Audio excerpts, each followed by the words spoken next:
কারো ধন সম্পদের চাহিদা, কারোই বা সৌন্দর্যের প্রতি প্রবল আকর্ষণ। তার জন্য মানুষ কত কি যে করে তার হিসেব নেই। যেমন চীনের তরুণী অ্যাবি ইউ এই বয়সে শরীরের আদল বদলাতে 100 বার প্লাস্টিক সার্জারি করে ফেলেছেন। আশ্চর্যের বিষয়, তিনি এখনও নিজের মুখ নিয়ে সন্তুষ্ট নন। প্রয়োজনে আবারও প্লাস্টিক সার্জারির জন্য প্রস্তুত তিনি। 14 বছর বয়স থেকে অ্যাবি তার নিজের ওপর প্লাস্টিক সার্জারি শুরু করেছেন। এখন তার বয়স 35। এখন পর্যন্ত 50 লক্ষ টাকা খরচ করে ফেলেছেন, যার বেশিরভাগই এসেছে ব্যবসায়ী মায়ের ব্যাংক থেকে। এমনকি এই নেশা তার পেশা হয়ে দাঁড়িয়েছে। তিনি চীনের বেইজিংয়ে নিজস্ব ক্লিনিক দিয়ে বসেছেন, যেখানে সব ধরনের প্লাস্টিক সার্জারি এবং কনসালটেন্সির ব্যবস্থা রয়েছে। ওয়ালটন মাইক্রোওয়েভ ওভেনের খাবার গরম রাখে দীর্ঘ সময় ধরে। Walton microwave oven.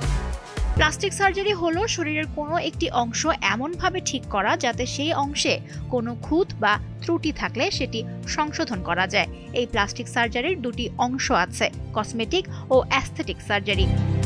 চীনের সামাজিক যোগাযোগ মাধ্যমে ব্যাপক জনপ্রিয়তার ফলে এই কসমেটিক সার্জারির চাহিদা আরও বেড়েছে। ফলে মানুষের মনে এক ধরনের চাপ তৈরি হয়েছে। তাই চীনের বহু নারী পুরুষ এখন অ্যাস্থেটিক এবং অস্ত্রোপচার প্রক্রিয়ার দিকে ঝুঁকছেন।